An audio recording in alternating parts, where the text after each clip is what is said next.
اس کو کھولو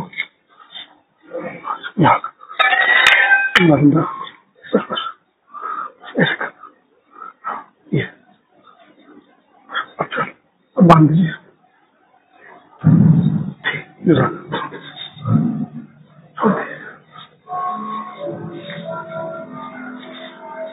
بسم اللہ الرحمن الرحیم. الحمد للہ وکفی وسلام علی عبادہ الذین اصطفی. اما بعد. اعوذ باللہ من الشیطان الرجیم. بسم اللہ الرحمن الرحیم. فذکر فإن الذکریٰ تنفع المؤمنین. سبحان ربک رب العزة عما یصفون وسلام علی المرسلین والحمد للہ رب العالمین. اللهم صل على سيدنا محمد وعلى آل سيدنا محمد وبارك وسلم. اللهم صل على سيدنا محمد وعلى آل سيدنا محمد وبارك وسلم. اللهم صل على سيدنا محمد وعلى آل سيدنا محمد وبارك وسلم. مقصد زندگی اللہ کی بندگی اور مقصد حیات اللہ تعالیٰ کی یاد. نہ ہم اپنی مرضی سے دنیا میں آئے اور نہ اپنی مرضی سے دنیا سے جائیں گے. اللہ تعالیٰ نے حکم فرمایا تو آگے اور اللہ تعالیٰ حکم فرمائیں گے تو چلے جائیں گے. نہ آنے میں ہماری مرضی کا کوئی دخل نہ جانے میں ہماری مرضی کا کوئی دخل. عقل مندی کا تقاضا یہ ہے بیچ کی جو زندگی ہے وہ بھی ہم اللہ کی مرضی کے مطابق گزاریں. شاعر مشرق علامہ اقبال رحمۃ اللہ علیہ نے بہت پیارا شعر کہا. یادگاری کے وقت زیادہ نے تو ہم خندہ بدن و تو گریا. اے انسان تجھے کچھ یاد بھی ہے پتہ بھی ہے جب تو پیدا ہوا تھا سب کے سب خوش رہے تھے تیری پیدائش پر اور تو روتا ہوا دنیا میں آیا تھا. این چنا عزیز کے وقت رفتہ لے تو ہم گریا بدن و تو خندہ. اب تو اللہ کی محبت میں اتنی اچھی زندگی گزار اتنی اچھی زندگی گزار کہ جب دنیا سے تیرے جانے کا وقت آئے تو تیرے لبوں پر مسکراہٹ ہو اور ساری دنیا رو رہی ہو. یہ کہنے کو ایک شعر ہے کہنے کو ایک بات ہے لیکن اس کے لیے پوری زندگی بندے کو محنت کرنی پڑتی ہے. اللہ رب العزت نے پیاری زندگی عطا فرمائی پیارے اسباب عطا فرمائے بہترین دور زندگی گزارنے کا ہمیں عطا فرمایا. ہم لوگ یہ سب کے سب اس بات پر روتے ہیں کہ کھانے ایسے نہیں رہے جیسے پہلے تھے. جی اصلی چیزیں نہیں رہی اصلی گھی نہیں رہا اور اصلی غلہ نہیں رہا. لیکن یہ بھی تو دیکھو کہ اصلی استعمال کرنے والوں کے زمانے میں اسباب کی کتنی قلت تھی.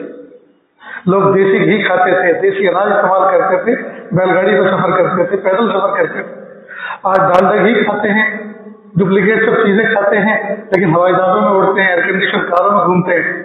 تو اگر اسباب کے اعتبار سے جی اسباب کی چیزوں کے اعتبار سے اگر ہمیں وہ چیزیں فراوانی نہیں مل رہی جو پہلے لوگوں کو ملی لیکن اللہ نے اسباب کتنے قوی دیے. اگر ہمارے جسم کمزور ہے تو اسباب کتنے قوی ہیں اس کا تو شکر ادا کریں. ان لوگوں کے جسم قوی تھے تو اسباب کتنے کمزور تھے ان کے پاس ایسے قلم نہیں تھے جو ہمیں میسر ہیں.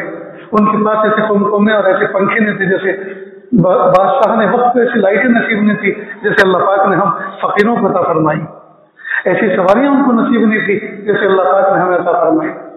بہرحال تشکر کے جذبات کے ساتھ جن حالات میں اللہ پاک نے ہمیں رکھا ہے ہمیں چاہیے کہ ان حالات میں وقت کا تقاضا کیا ہے ہم سے مطالبہ کیا ہے ہم اس مطالبے پورے اتریں. ضرورت ہے اس بات کی کہ ہم اپنی زندگیوں سے غفلت کو دور کریں. دنیا میں جتنے حادثات ہوتے ہیں اور جتنے نقصانات ہوتے ہیں ان کے پیچھے غفلت کار فرما. دیکھیے ہماری ماں بہن کچن کے اندر چائے بناتی ہے روٹی پکاتی ہے اور اسی دوران کوئی فون آ جاتا ہے اور وہ اس میں لگ جاتی ہے دودھ ابل جاتا ہے روٹی جل جاتی ہے. پوچھتے ہیں یہ کیا ہوا کہا میری توجہ فون کی طرف چلے گئی نظر سے غافل ہوئی اور یہ حادثہ ہو گیا. تو عام طور پر جب توجہ ہٹتی ہے کسی مرکز سے جب غفلت کی طرف بندہ جاتا ہے تو وہ اس چیز میں نقصان واقع ہوتا ہے. بہترین ماہر ڈرائیور ہے گاڑی چلا رہا ہے اور چلاتے چلاتے گاڑی ٹوٹ جاتی ہے. پوچھے یار تمہاری ڈرائیونگ پہ تو ہمیں ناز تھا تمہاری تو ہم مثالیں پیش کرتے تھے یہ کیسا ہو گیا. کیا بتاؤں فون آیا میں اس کی طرف اس کی اسکرین کی طرف توجہ گئی اتنی دیر میں ٹوٹ گئی. تو دیکھو ڈرائیور کی توجہ اصل مرکز سے ہٹی اور گاڑی ٹھوکی. ٹھیک بالکل اسی طرح جب انسان اپنی اصل توجہ کو ہٹاتا ہے اصل مرکز سے جہاں اس کو توجہ رکھنی چاہیے تھی تو کوئی نہ کوئی حادثہ وجود میں آتا ہے. ٹھیک ایسے ہی جب انسان کی توجہ اللہ کی ذات سے ہٹتی ہے تو گناہ کا حادثہ وجود میں آتا ہے. گناہ ہوتا ہی اس وقت ہے جب بندہ اس کو بھول جاتا ہے کہ میں کسی کی نگرانی میں ہوں, کوئی رب مجھے دیکھ رہا ہوں, میں کسی پالنہار کی نگرانی میں زندگی گزار رہا ہوں. حادثہ گناہ کا حادثہ ہوتا ہی اس وقت ہے جب بندہ اس بات کو بھول جاتا ہے. ایک موٹی سی مثال دیجیے. ہر بات اپنے بچے کو ہدایت کرتا ہے, بیٹا نماز کی پابندی کرو, خبردار ادھر ادھر کھیلتے پھرے, مجھے مسجد میں تمہیں نظر آنے چاہیے. اب وہ مسجد میں آتا ہے اور چاروں طرف دیکھتا ہے کہ ابا ہیں کہ نہیں. تو اگر ابا ہوتے ہیں تو ابا کے پیچھے جا کے نماز پڑھتا ہے اور کھانستا بھی ہے تاکہ پتا دے کہ میں آ چکا ہوں. اور جس دن ابا نہیں ہوتے اس دن سیدھے ایک رکعت پڑھ کے بھی چلا جاتا ہے, اس لیے کہ جو دیکھنے والی ہستی ہے وہ تو ہے نہیں, تو دکھانا کس کو ہے, زیادہ چلا جاتا ہے. ہر عمل کی ابتدا خیر ریا کاری سے ہوتی ہے, بعد میں چل کے اخلاص پیدا ہوتا ہے, بعد میں سے خیال آتا ہے ابا کے لیے ابا کے لیے کرنا ہے. اب اس بچے کے دل میں اس بات کا احساس ہوتا ہے کہ ابا مسجد میں میرے اوپر نظر رکھتے ہیں, لیکن کئی دفعہ آگے دوستوں کے ساتھ بیٹھتے ہیں اور اس کو پتہ چلتا ہے کہ ابا نہیں آئے. اب وہ شرارت کرتا ہے, مستی کرتا ہے, دھیرے سے اس کے کان میں کوئی کہتا ہے تیرے ابا پیچھے ہیں, اور وہ ایک دم سے درست ہو جاتا ہے کہ ابا دیکھ رہے ہیں. تو جب بچے کے دل میں اس بات کا احساس پیدا ہوتا ہے کہ ابا دیکھ رہے ہیں تو شرارت سے باز آ جاتا ہے. جب بندے کے دل کے اندر اس بات کا احساس پیدا ہوتا ہے رب دیکھ رہے ہیں تو بندہ گناہوں سے باز آ جاتا ہے. تو اس غفلت کو دور کرنے کی ضرورت ہے اور حضوری کی کیفیت کو پیدا کرنے کی ضرورت ہے. بندہ ہر وقت اس کیفیت کے ساتھ رہے, میں ہر دم اپنے رب کی نظر میں ہوں, میں ہر دم اللہ کی نظر میں ہوں, میرا رب مجھے دیکھ رہا ہے, میں ہر دم اللہ کی نظر میں ہوں. جگہ جگہ پہ اپنے کمروں کے اندر جہاں آدمی سوتا ہے بیٹھتا ہے اس عبارت کو لکھ کے لگانا چاہیے, میں ہر دم اللہ کی نظر میں ہوں, میرا رب مجھے دیکھ رہا ہے. تو جب اس بات کا احساس بندے کے اندر ہوگا تو پھر اس کی زبان غلطی نہیں کرے گی, اس کا قلم غلطی نہیں کرے گا, اس کی نگاہیں خطا نہیں کریں گی, اس کی سوچ سلامت رہے گی. لیکن جب غفلتوں کے پردے ہوتے ہیں اور اس بات کا دور تک امکان نہیں رہتا کہ بندے کو اس بات کا خیال ہو کہ میرے اوپر کوئی نگرانی کر رہا ہے, تو پھر سب کچھ ہوتا ہے. ہم نے دیکھا کہ بہت سی جگہوں پر کیمرے آن ہوتے ہیں اور وہاں لکھا رہتا ہے یو آر انڈر واچ, آپ جو ہے زیر نگرانی ہے, آپ کیمرے کی نظر میں. تو جب آدمی کو یہ احساس ہو کہ سامنے کیمرہ ہے تو بالکل درست ہوتا ہے, اور کئی مرتبہ اس کو اس بات کا احساس نہیں تو کیمرہ ہے تو وہ کئی مرتبہ کچھ ایسی حرکت بھی کر لیتا ہے تنہائی میں کہ جس پہ کوئی باخبر ہو تو اس کو شرمندگی, اس کو یہ پتہ نہیں ہوتا کہ مجھے کوئی دیکھ رہا ہے. لیکن جب کوئی احساس دلاتا ہے تو پھر نہ ادھر ادھر کو جلاتا ہے, نہ ناک میں کان میں انگلی ڈالتا ہے, وہ اپنے آپ کو سنجیدہ دکھاتا ہے, اس لیے کہ اس کو اس بات کا احساس ہوتا ہے مجھے کوئی دیکھ رہا ہے. تو جب دنیا والوں کے دیکھنے کا احساس بندے کے دل میں پیدا ہو جائے تو بندہ درست ہو جاتا ہے. تو اگر مومن کے دل کے اندر اس بات کا احساس پیدا ہو جائے میں ہر دم اللہ کی نظر میں ہوں, میں ہر دم اللہ کی نظر, جلوت ہو تو خلوت ہو تو, اپنوں میں ہوں تو پرایوں میں ہو تو, سفر میں ہو حضر میں ہو, جہاں بھی ہو میرا اللہ مجھے دیکھ رہا. اسی لیے تو اللہ کے محبوب صلی اللہ علیہ وسلم نے پوچھنے والے صحابی کے جواب میں فرمایا تھا کہ انہوں نے فرمایا کہ نصیحت فرما دیجیے کہ اتق اللہ حیث ما کنت, آپ تقوی اختیار کرو جہاں کہیں بھی ہو. آدمی کئی مرتبہ اپنے استاد کے سامنے بیٹھا ہوتا ہے, نہ غلط سوچتا ہے نہ غلط کرتا ہے, شیخ کے سامنے بیٹھا ہوتا ہے, اپنے پیر مرشد کے سامنے بیٹھا ہوتا ہے, نہ غلط سوچتا ہے نہ غلط کرتا ہے, امی ابا کے سامنے بیٹھا ہوتا ہے, نہ غلط سوچتا ہے نہ غلط کرتا ہے. یہاں تو بچتا ہے, یہاں تو تقوی اختیار کیے ہوئے, لیکن جہاں کمرہ بند ہوا, جہاں دروازہ بند ہوا, فون آن ہوا, شیطان کو شرما دینے والے کاموں کا ارتکاب کرتا ہے.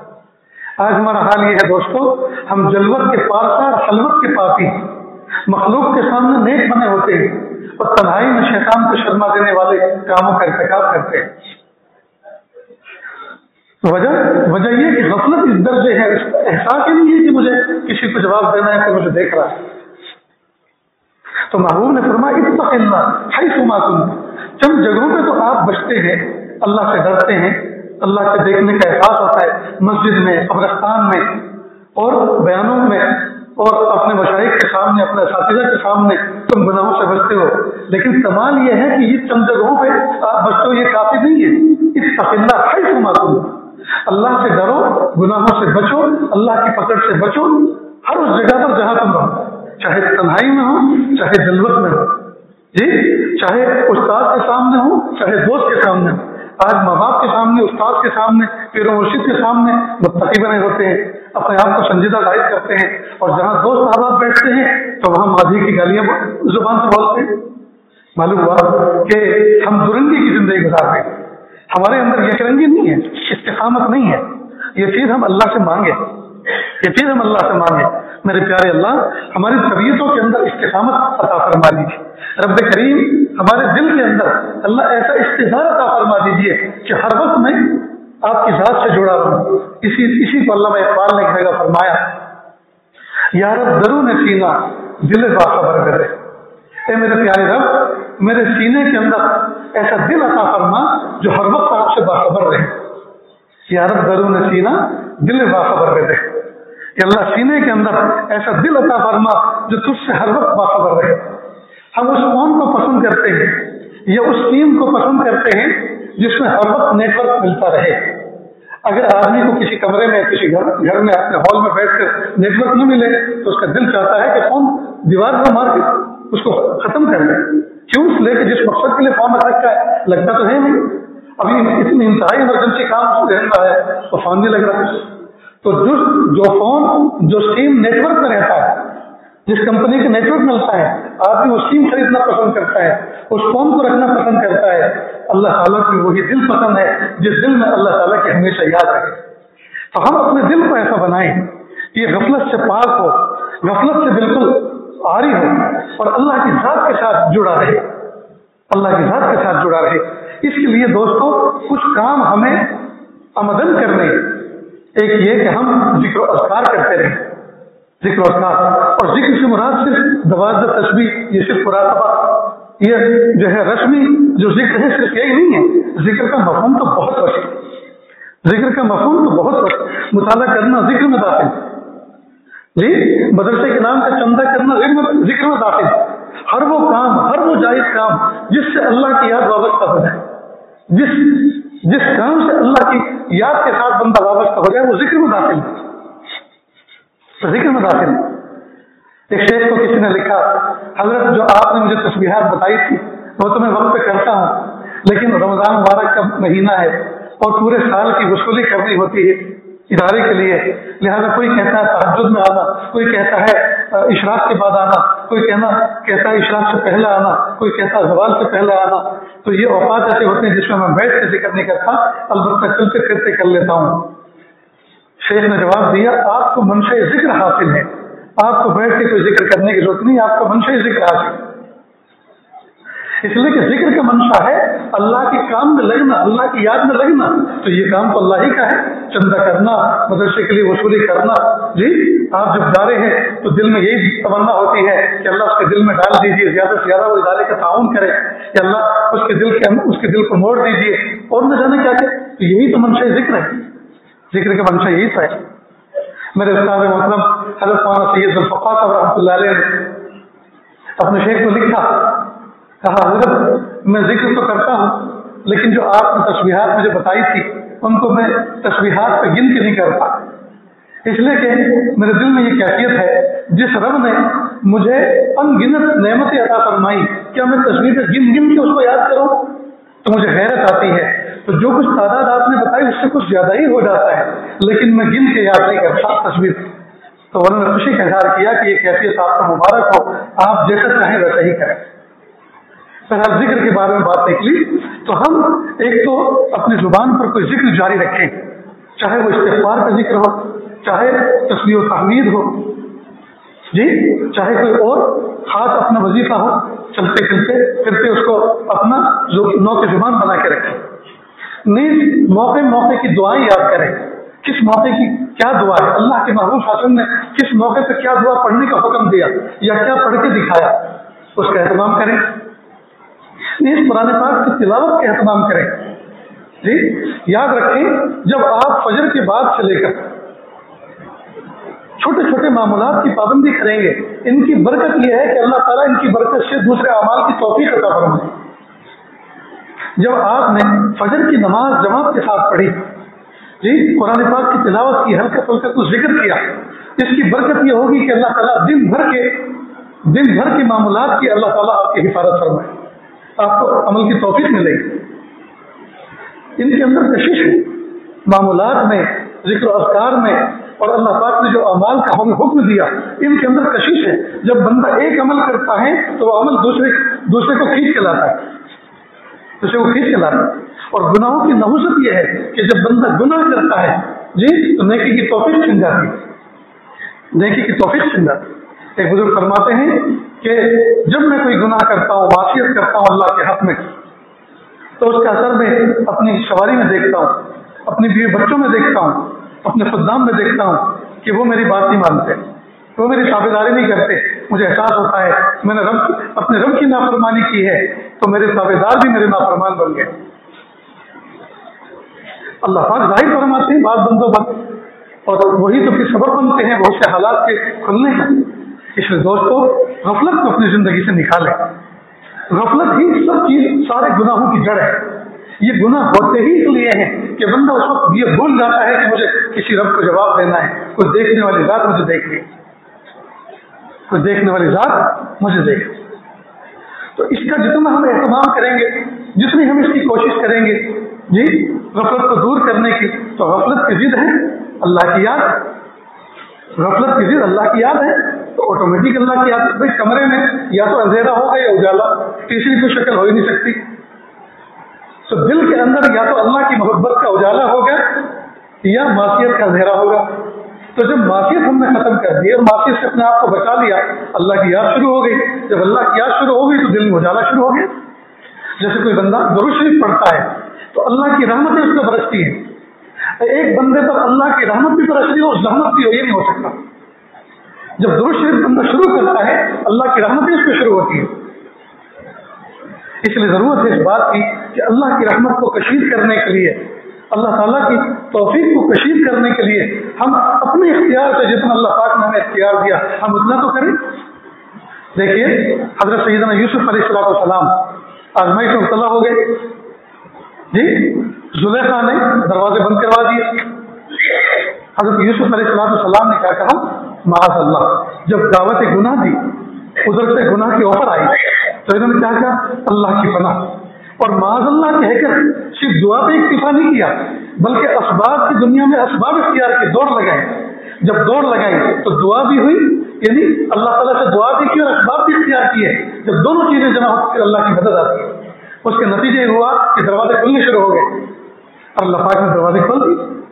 تو ہم صرف دعا ہی پر اکتفا نہ کریں، بلکہ اسباب کی دنیا میں اللہ پاک نے جتنی ہمیں وسعت دی ہے، جتنی اللہ پاک نے ہمیں یہ قوت و طاقت دی ہے، ہم اس کا بھرپور استعمال کریں۔ جب دونوں چیزیں جمع ہوں گی پھر دیکھیے اللہ رب العزت کی رحمت کیسی برستی۔ تو ہم اپنی زندگیوں سے غفلتوں کو نکالیں جی، اور اپنے دل کے اندر اس بات کو اللہ تعالیٰ سے مانگیں، میرے پیارے اللہ اپنی حضوری عطا فرما دیجیے، اللہ استحضار عطا فرما دیجیے، وہ استحضار جو گناہوں سے مجھے بتا دے، یا اللہ آپ کی طاقت کا وہ استحضار، آپ کی قدرت اور قوت کا وہ استحضار جو مجھے گناہوں سے دور کر دے اور مجھے جو آپ کے قریب کر دے، میرے پیارے اللہ وہ مجھے عطا فرما دیجیے۔ جب ہم اللہ سے مانگیں گے جی، اللہ سے مانگیں گے، یاد رکھنا یہ مانگنا اتمام حجت ہے، یہ مانگنا اتمام حجت ہے۔ حضرت مولانا اشرف علی تھانوی رحمۃ اللہ علیہ فرماتے ہیں کہ دعا کا ایک سب سے بڑا فائدہ یہ ہے کہ جب بندہ اللہ سے مانگتا ہے یہ اتمام حجت ہو جائے گا۔ اس کو ذرا ایک مثال سے سمجھے۔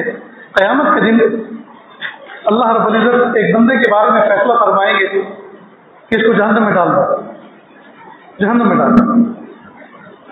فرشتے کہیں گے پیارے اللہ یہ آپ سے ہمیشہ مانگتا تھا، اللہ تقویٰ دے دیجیے، گناہ سے بچا لیجیے، اپنا بنا لیجیے۔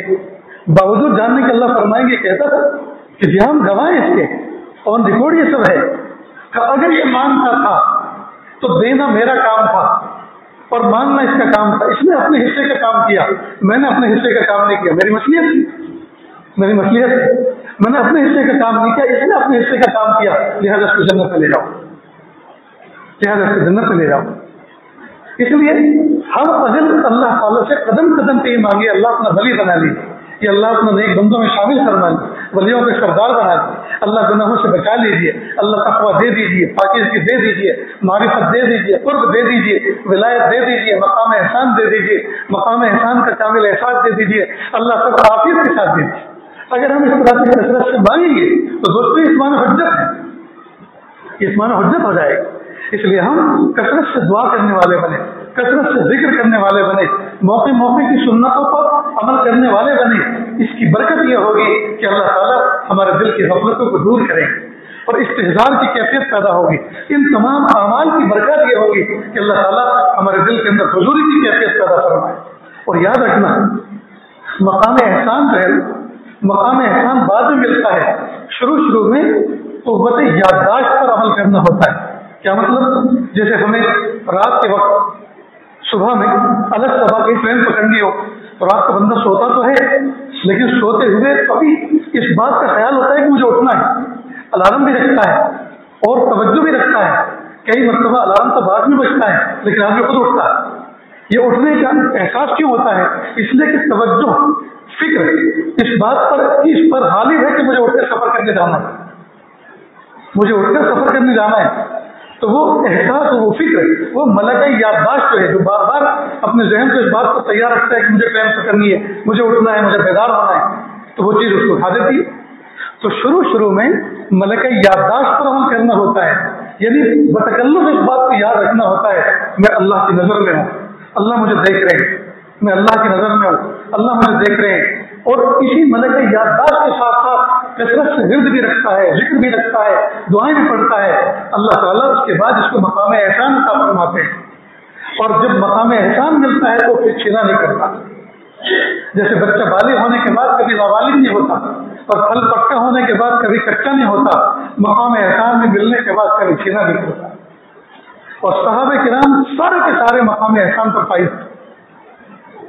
دوستو، ہم اپنی دعاؤں میں جہاں دوسری چیزیں مانگتے ہیں، یہ بھی مانگیں کہ یار اللہ ہمیں مقام احسان عطا فرما، مقام احسان عطا فرما۔ میرے بھائیوں، بڑی غفلتوں میں ہم زندگی گزار رہے ہیں، چند وقت کی نماز پڑھ لیتے ہیں، یقیناً نماز کی توفیق کا مل جانا بہت بڑی دولت ہے، لیکن ہم نے سمجھ لیا کہ ہم نے دین کا حق ادا کر دیا۔ بھئی تو عبادات کی ایک قسم ہے، عبادات کی ایک قسم ہے، یہ مکمل دین نہیں ہے، مکمل اسلام نہیں ہے۔ مکمل دین اللہ تعالیٰ قرآن پاک فرماتی ہے ایھا الذین آمنوا ادخلوا فی السلم کافہ، اے ایمان والو اسلام میں پورے داخل ہو جاؤ۔ خطاب ہے ایمان والوں سے اور دعوت ہے اسلام کی۔ معلوم ہے ایمان الگ چیز ہے اور اسلام الگ چیز ہے جی۔ تو صرف عبادات کا مطالبہ نہیں ہو رہا، ادخلوا فی السلم کافہ، پورے اسلام میں داخل ہو جاؤ۔ اس میں عبادات بھی آ گئی، معاملات بھی آ گئے، معاشرت بھی آ گئی، اخلاق بھی آ گئی، عقائد بھی آ گئی، ساری کی ساری یہ 5 چیزوں کا جو مجموعہ ہے پورا اسلام، یہ ساری کی ساری چیزوں کی طرف دعوت۔ لیکن افسوس کی بات ہے بہت سارے لوگ لباس تبدیل کر کے سمجھتے ہیں کہ ہم اسلامی مسلمان ہونے کا اسلام کا حق ادا کر دیا۔ بہت سے صف اول میں نماز پڑھ کے 5 وقت کی نمازوں کی پابندی کر کے سوچتے ہیں کہ ہم نے اسلام کا حق ادا کر دیا۔ بہت سے لوگ جو ہے اور دوسرے چند عبادات پر عمل کر لیتے سمجھتے ہیں ہم نے اسلام کا حق ادا کر دیا، حالانکہ معاملات گڑبڑ ہیں، گھر کے اندر بد اخلاقی ہے، پڑوسیوں کے ساتھ اس نے سلوک نہیں، لین دین کے معاملہ انتہائی گڑبڑ ہے، انتہائی بدنام ہو چکے ہیں۔ تو یہ سارے کا سارا نظام ہمارا چوپٹ ہے۔ اس لیے ضرورت ہے اس بات کی کہ ہم علماء سے جڑیں اور علماء کے ساتھ جڑ کر مکمل دین کو سیکھیں، مکمل دین کو سیکھیں۔ اور اس کا آسان طریقہ یہ ہے، جب بھی کوئی عمل کرنے جا رہے ہوں اس کا طریقہ کسی نہ کسی مفتی سے، کسی عالم سے پوچھ لیں، میں یہ کام کرنے جا رہا ہوں، اسلام نے اس کے انجام دینے کا طریقہ کیا بتایا۔ رمضان آ رہے ہیں، رمضان سے پہلے اس کی فضائل اعمال کے اعتبار سے فضائل کی تعلیم شروع ہو جائے، مسائل کی تعلیم شروع ہو جائے، تاکہ رمضان اچھے گزرے۔ اس کو ہم اپنے لیے فاقہ نہ سمجھیں، اس کو ہم اپنے اوپر ظلم و زیادتی نہ سمجھیں، محبتوں کے ساتھ بھوک پیاس کو برداشت کریں۔ زکوٰۃ کے مسائل، اس کے فضائل شروع ہو جائیں۔ حج آ رہے ہیں تو حج آنے سے پہلے چاہے حج فرض ہو یا نہ ہو اس کے مسائل کا مذاکرہ ہو جائے، شاید شوق پیدا ہو، دعا ہو اللہ پاک حج بھی فرض کر دے اور حج پر اللہ توفیق بھی عطا فرما دے۔ بہرحال جیسا جیسا موقع ہو اس موقع کے اعتبار سے اس طرح کے علماء سے وہ مسائل معلوم کریں، اس کے فضائل معلوم کریں، اس کے طریقہ معلوم کریں، تاکہ اسلام میں ہم پورے داخل ہو جائیں۔ اللہ تعالیٰ سے دعا ہے اللہ رب العزت کے سننے سے زیادہ عمل کی توفیق عطا فرمائے۔ وآخر دعوانا الحمد للہ رب العالمین.